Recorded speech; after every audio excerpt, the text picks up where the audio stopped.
BNP তো একটি রাজনৈতিক দল, বিএনপি কি মবের দল? আচ্ছা দেখেন, এই জিনিসটাই আমি বলতে যাচ্ছিলাম। আমরা তো দেখেছি, প্রথম কথা হলো 5 আগস্টে ওরা যে থিওরি রচনা করেছিল সেখানে একটা বিপ্লব হবে, অর্থাৎ বিপ্লব হলে ওরা বলে ওদের আরো ইয়ে ছিল যে সবাইকে মেরে ফেলার জন্য। জনাব জনাব হারুনা রশিদ, বিএনপি তো কোনো বিপ্লবী দল নয়। আমি আসি বিএনপি আমি একটা আসি আমি নিয়মতান্ত্রিক আপনার রাজনৈতিক দল। আমি আপনার প্রশ্নটা বুঝতে পেরেছি, আমি আমার উত্তরটা দেই। সেটা হলো 5 আগস্ট সফল করতে হইলে আওয়ামী লীগের সবাইকে মেরে ফেলতে হতো, এই থিওরিটা ঠিক ছিল যারা এই থিওরি রচনা করেছে, সেটা কিন্তু তারা সফল কি হয়নি। ছাগল? তারা কি ঘাস খায়? বাংলাদেশের অর্ধেক মানুষ আওয়ামী লীগ করে, অর্ধেক মানুষ বিএনপি করে, মাঝখানে যে জামাত টামাত অন্যরা আছে তারা ছিটে ফোটা, রাইট? তো আপনি অর্ধেক মানুষকে মেরে ফেলবেন, যারা এই থিওরি রচনা তারা কি ছাগল? আমি সরি টু সে। তারা তাদের থিওরি সঠিক ছিল, কিন্তু থিওরিটা ছিল ফ্যান্টাসির একটা থিওরি, বাস্তবতার সাথে মিল নাই। কেন? যাদেরকে মেরে ফেলতে হবে আপনি যেটা বলছিলেন, এরা বাংলাদেশে অনেক বড় একটা সংখ্যক, সেটা 40% শুধু ভোটার, আর তাদের অন্যান্য সহযোগী ফ্যামিলি মিলে এটা 60-70% হবে। এত লোককে যেহেতু মেরে ফেলা যায় না, সেহেতু এটা আসলে ব্যর্থ হয়ে গেছে। আর এখন আমরা যেটা দেখছি, দেখুন বাংলাদেশে এর আগে এই 5ই আগস্টের আগে বহু সিনিয়র লোকজন জেলে গেছে, কখনো খালেদা জিয়া নিজেও কিন্তু জেলে গেছেন, কখনো কিন্তু কাউকে এই ধরনের অপমান করা হয় নাই। এই অপমানটা করা হচ্ছে, ওই যে রেশটা রয়ে গেছে, খুন সবাইকে করে ফেলতে হবে, করা যাচ্ছে না, সেখান থেকে ঘৃণাটা তারা দেখাচ্ছে। এবং বাংলাদেশে আগে কখনো এই ধরনের ঘৃণা আমরা দেখিনি, কিন্তু যেটা ভবিষ্যতে খেয়াল করতে হবে, যে লোকগুলাকে মেরে ফেলার কথা ছিল, সে বাংলাদেশের 50-60% মানুষ যাদেরকে মেরে ফেলতে পারে নাই, তারা কিন্তু একদিন না একদিন ফিরে আসবে, এবং আপনি কিন্তু ভবিষ্যতে চরম তারা প্রতিশোধ কোথা থেকে দেখতে ফিরে পাবেন। আসবে? তারা তো দেশেই আছে।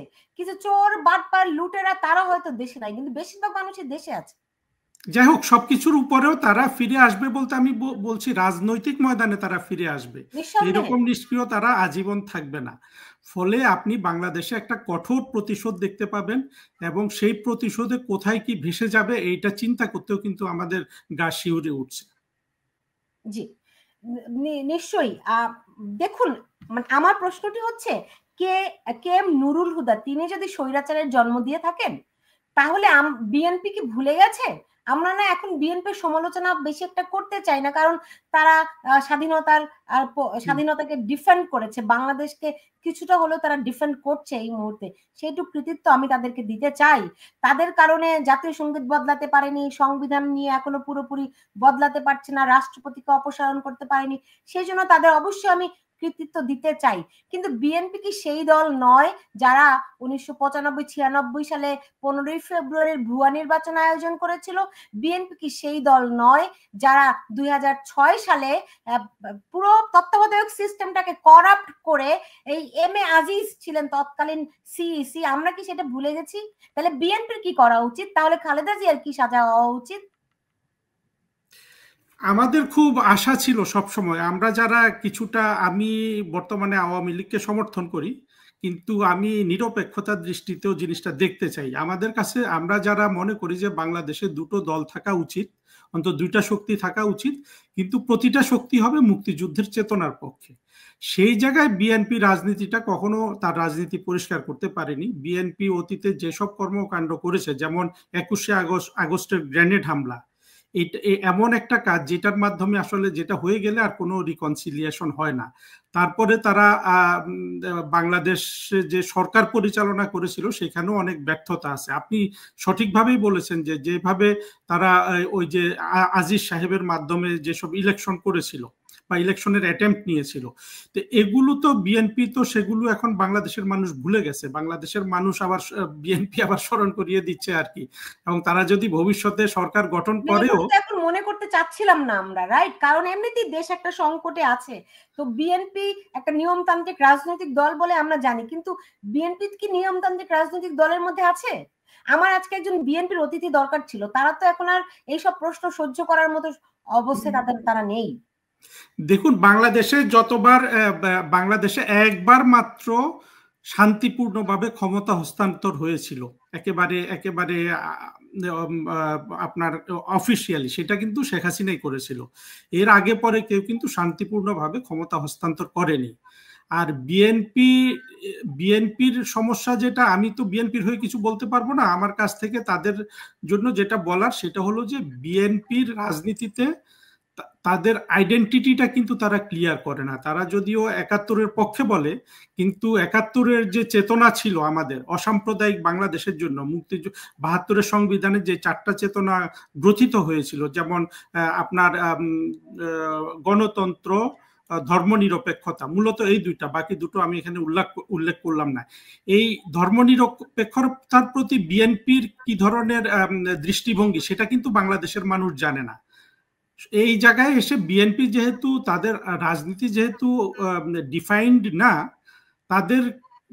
তারা ভবিষ্যতে কি করবে সেটাও কিন্তু তাদের অতীত দিয়েই বিচার করতে হবে। এর বাইরে কিছু আসলে এখন পর্যন্ত আমরা করতে পারছি না। জি, আপনি দেখেন গত 10 মাসে যে পরিমাণ যেই মবগুলো হয়েছে, এগুলোর মানে 90%-এরও বেশি আমি বলবো নেতৃত্ব দিয়েছে বিএনপি। আমি যদি আপনাকে, আমার সঙ্গে যুক্ত হয়েছেন আরো একজন লেখক, সাংবাদিক, গবেষক মঞ্জুরুল হক। মঞ্জুর ভাই, আপনাকে আমি স্বাগত জানাচ্ছি। আপনি দ্রুত রেডি হয়ে যান আমাদের সঙ্গে যুক্ত। হ্যাঁ, আমি আপনাকে দেখতে পাচ্ছি। মঞ্জুর ভাই, আপনাকে স্বাগত জানাচ্ছি। আমি অত্যন্ত আসলে ক্ষুব্ধ। সাধারণত এইসব ঘটনা দেখতে আমার আর আমি চিন্তা করেছি আমি একটা অনুষ্ঠান করব যে বাংলাদেশের মানুষের এই গত 10 মাসে তাদের মনস্তাত্ত্বিক অবস্থা, তাদের মানসিক স্বাস্থ্য কোথায় আছে। আমি এত দূরে বসেও আমি খুব বেদনার্থ, খুব শক বোধ করি। আর দেশের মানুষের কি পরিণতি হয় একমাত্র আল্লাহ তাআলাই জানে। মঞ্জুরুল হক, আমি যদি আপনার কাছে জানতে চাই, আমি শুরু করেছিলাম আজকে যে সিইসি, সাবেক সিইসি কে এম নুরুল হুদার উপর যেভাবে করে তাকে জুতোর মালা পরিয়ে, বাই দ্য ওয়ে একটু মনে করিয়ে দেই, তিনি কিন্তু একজন মুক্তিযোদ্ধা এবং তিনি সেক্টর কমান্ডার জলিলের নেতৃত্বে তিনি মুক্তিযুদ্ধ করেছেন। তিনি সেই সিইসি যিনি বলেছিলেন যে বিএনপি হচ্ছে বহুদলীয় গণতন্ত্রের রূপকার। হ্যাঁ, সেই সিইসি কে তারা স্বৈরাচারের দোষর আখ্যায়িত করে জুতোর মালা পরিয়ে, জুতো দিয়ে পিটিয়েছে রীতিমতো। একটা বয়স্ক মানুষ, আমাদের তো কিছু আদব কায়দা সভ্যতারও ব্যাপার আছে, আইন কানুন তো নাই দেখছি এখন। তা আমরা এরকম আর কতদিন সহ্য হবে মঞ্জুরুল হক? এখানে কতগুলো বিষয় পরিষ্কার ফুটে ওঠে। একটি হলো যে এতদিন ধরে বলে আসা হচ্ছিল 10 মাস ধরে যে আওয়ামী লীগ ফ্যাসিবাদ, আওয়ামী লীগ স্বৈরাচার, আওয়ামী লীগের বিরুদ্ধে জনগণের ক্ষোভ। তো তাই যদি হয় তাহলে আওয়ামী লীগের উপর ক্ষোভটা মুক্তিযুদ্ধের উপরে কেন আসবে, স্বাধীনতার উপরে কেন আসবে? আমরা দেখতে পেলাম যে গত 10 মাসে আওয়ামী লীগের উপরে ক্ষোভের নামে মুক্তিযুদ্ধের যত ভাস্কর্য ছিল, যত স্থাপনা ছিল, মুক্তিযুদ্ধের যত স্মৃতি ছিল, মুক্তিযুদ্ধ বিষয়ক যত বিষয় ছিল, এবং যারা মুক্তিযোদ্ধা বিশেষ করে তাদেরকে, তাদের পরিবারকে অপদস্থ করা, অপমান করা, মারধর করা, মব জাস্টিস করা তাদের উপরে, এই সমস্ত ঘটনাগুলোর প্রমাণ দেয় যে বিষয়টি শুধুমাত্র আওয়ামী লীগ কেন্দ্রিক না। বিষয়টি পরিষ্কারভাবে ৭১-এর যে পরাজয়, সেই পরাজয়ের ৫৩ বছর পরে প্রতিশোধ নেওয়া।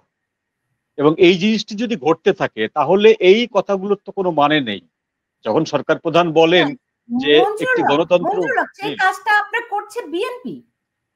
তারা তো জিয়াউর রহমান একজন সেক্টর কমান্ডার ছিলেন, একজন মুক্তিযোদ্ধা ছিলেন, তারা আবার দাবি করে জিয়াউর রহমান মুক্তিযুদ্ধের ঘোষক। এখন বিএনপি যখনই এই ধরনের কাজ করবে তখন সেগুলোকে লেজিটিমেসি দেওয়ার জন্য তাদের সামনে উপস্থিত থাকছে হচ্ছে আওয়ামী লীগ, আওয়ামী ফ্যাসিবাদ। তাদের ভাষায় আওয়ামী ফ্যাসিবাদকে তারা প্রতিহত করবে এবং আওয়ামী আমলের যত কর্মচারী আছেন, কর্মকর্তা আছেন, তাদের সবাইকে তারা সরকার বিএনপি সবাই মিলে মব জাস্টিস করেছে, তাদের উপরে মব ভায়োলেন্স করেছে। এখন বিএনপি প্রথম আমরা মনে করতাম যে বিএনপি অন্তত মুক্তিযুদ্ধের বিষয়ে তারা সরকারের সাথে একই সুর মেলাবে না। প্রথম 2-1 মাস কিন্তু তাই তারা করেছিল। প্রেসিডেন্ট শাহাবুদ্দিন চুপ্পুকে সরিয়ে দেওয়া বিষয়ে বা সেনাপ্রধান ওয়াকারকে সরিয়ে দেওয়ার বিষয়ে বিএনপি প্রতিবাদ করেছিল, সংবিধান ছুঁড়ে ফেলার বিষয়ে বিএনপি প্রতিবাদ করেছিল। তো সেটা থেকে মনে হতে পারে যে বিএনপি মুক্তিযুদ্ধের বিষয়ে কোনো ছাড় দেবে না। কিন্তু বেসিক্যালি কি দেখা গেল, যখন আওয়ামী লীগকে কার্যত নিষিদ্ধ করা হলো তখন বিএনপি একটি প্রতিবেদন দিয়ে বলল যে আমরা এই জিনিসটির জন্য অপেক্ষা করছিলাম। দেশবাসী আজকে পাপ মুক্ত হলো, আওয়ামী লীগকে নিষিদ্ধ করা হলো, এটি আমাদের দীর্ঘদিনের একটি আবেদন ছিল, দাবি ছিল, সরকার সেই দাবিটি মেনে নেওয়া, সরকারকে ধন্যবাদ। তার মানে এটা কি দাঁড়ালো? তার মানে তার দাঁড়ালো যে তারা টোটালি হিপোক্রেসি করছে। এখন যে সেনাবাহিনীর পক্ষ থেকে বারবার করে বলা হচ্ছে যে কোনো প্রকার মব ভায়োলেন্স বরদাস্ত করা হবে না, তারপরেও যে আজকে যে ঘটনাটি ঘটলো নুরুল হুদাকে নিয়ে, সেটি উত্তর কি দেবেন সেনাবাহিনী? সংশ্লিষ্ট সেনাবাহিনীর যারা অফিসার তারা কি উত্তর দেবেন? মব জাস্টিস তো বন্ধ হয়নি। এই ঘোষণা তো আমরা 2 মাস ধরে শুনে আসছি। সেনাবাহিনী নতুন করে রিকনসিলিয়েট করছে, সেনাবাহিনী নতুন করে ঘুরে দাঁড়াচ্ছে, সেনাবাহিনী জনগণের পাশে এসছে, সেনাবাহিনী আর এসব বরদাস্ত করবে না, the bloody corridor, Chittagong port দেওয়া যাবে না, এসব শুনে আমরা অনেকে আহ্লাদিত হলাম, অনেকে আশার জাল বুনতে শুরু করলাম, এইবার সেনাবাহিনী বোধহয় দেশে একটি শান্তি শৃঙ্খলা ফিরিয়ে আনবে। কোথায় কি? তো এখন স্পষ্ট বোঝা যাচ্ছে যে সমস্ত কিছুই বানানো, সাজানো, গোছানো, জাস্ট জনগণকে ধোঁকা দেওয়ার জন্য।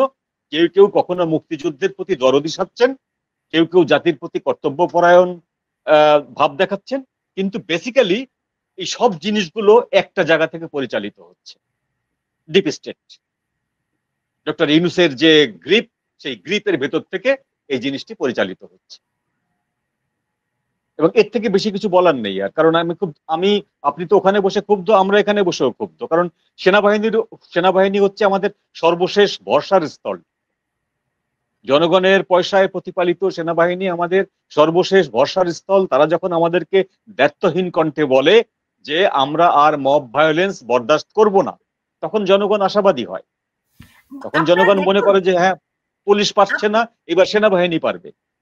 পারছে কই? রাইট। তার মানে কি বোঝা যায় না, মানে নীরবতা যদি সম্মতির লক্ষণ হয়, সেই সূত্রে সেনাবাহিনীর সম্মতিতে এসব হচ্ছে। এখন টেকনিক্যালি অনেক ব্যাপার আছে, টেকনিক্যালি তারা হয়তো বলবে যে আমাদের সামনে ঘটে নাই, আমরা ব্যাপারটি দেখিনি, এটা পুলিশ এবং বিএনপির কেস, বিএনপি কেস করেছে, পুলিশ হ্যান্ডেল করেছে, মব ভায়োলেন্স সংগঠিত হয়েছে, আমরা ওখানে যাওয়ার আগেই ঘটনাগুলো ঘটে গেছে, টেকনিক্যাল অ্যান্সার। কিন্তু বিষয়গুলো তো এটা না, বিষয়গুলো তো ভয়ানক বিষয় এগুলো। হারুনুর রশিদ, আমরা দেখেছিলাম যে সেনাপ্রধান বিএনপি চেয়ারপারসন খালেদা জিয়ার সঙ্গে গিয়ে বৈঠক করেছেন। আমরা দেখেছিলাম যে মানে বিএনপির সঙ্গে সেনাবাহিনীর এক ধরনের যেমনই হোক না কেন একটা মিল কোথাও কোথাও আমরা দেখেছিলাম, বিশেষ করে নির্বাচন ডিসেম্বরে হওয়ার প্রশ্নে। এরকম আরো কয়েকটি বিষয় আমরা দেখেছিলাম। তো সেনাবাহিনী আসলে করছে কি, বা বিএনপির ভূমিকাটাই কি?